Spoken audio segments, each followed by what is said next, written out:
Барлықтарыңызға сәлем бердім. Бүгін сіздермен екі түрлі ассорти және сырный шарики жасайтын боламыз. Кейін осы рецептпен жасап көрсеңіз, пікір қалдырып кетуге ұмытпаңыз. Ең алдымен тауық рулетін бастаймыз. Ол үшін тауық етін алып, бірнеше бөліктерге бөліп, блендерге саламыз. Блендер болмаған жағдайда еттатқыштан өткізіп аламыз. Бұл ассортилер кез келген мерекеде дастарханның көркін ашады.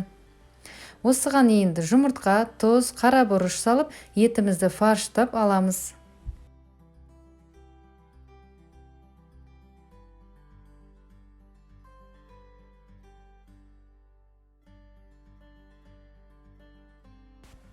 Дайын болған фаршты ыңғайлы болу үшін бөлек ыдысқа түсіріп аламыз. Енді жұмыс столына фольганы осылай екі рет төсеп, үстіне май құямыз. Қолмен немесе арнайы щеткамен барлық жеріне жағып шығамыз.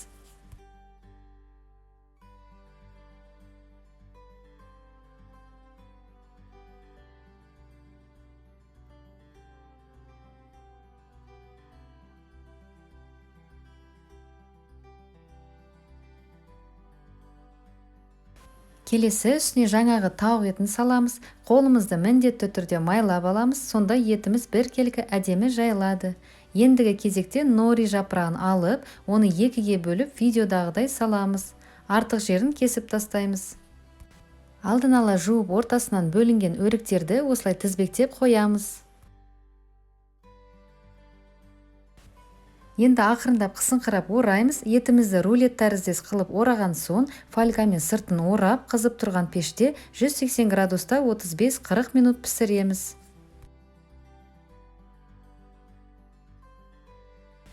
Ендігі кезекте бауырдан рулет жасаймыз. Ол үшін бауырды бірнеше бөліктерге бөліп, жұмыртқа, сарымсақ, ұн, тұз, қара бұрыш салып, блендермен езіп аламыз. Блендер болмаса, тек бауырды еттартқыштан өткізіп, кейін жаңағы құрамды саламыз. Дайын болған массаны формамыздың көлеміне байланысты құямыз. Екіге де бөліп құюға болады.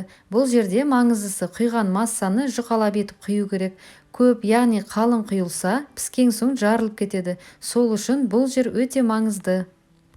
Барлығын осылай жайып болған соң, қызып тұрған пеште 180 градуста 15 минут шамасында пісіріп аламыз. Піскен соң астына жаңағы пергамент қағазын төсеп, бауырды аударып аламыз.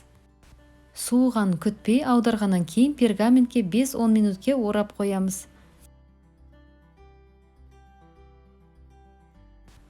Уақыт өткен соң ашып үстіне майонез жағып, кез келген моцарелла сырын жұқалап турап үстіне қойып шығамыз.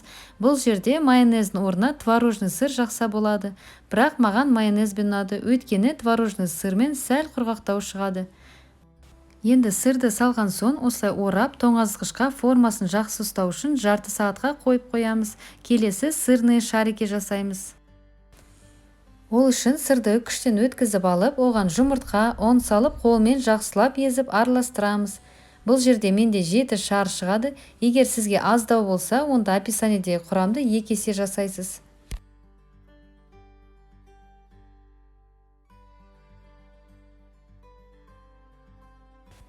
Міне араластырдық. Енді шариктер жасап, тоңазытқышқа 15 минутке қойып қоямыз. Кейін қызып тұрған майда сырларымызды қуырып аламыз. Майымызға сырды салған кезде май сырдан жоғары болып тұрғаны жақсы.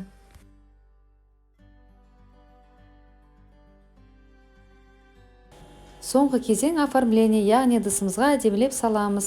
Пышағымызды өткірлеп алған дұрыс. Алдымен бауырды ортасынан қиғашынан бөліп, кейін екі жағында қиғашынан турап алып тастаймыз. Одан соң видеодағыдай бөліктерге бөліп тураймыз. Дәл осылай тауық рулетінде қайталаймыз. Ыдысымыздың бір жақ шетіне тауық рулетін, екінші жағына бауыр рулетін салып, ортасына сырный шариктерді қойып шығамыз. Қалауыңызша көк шөптермен әсемдеуге болады.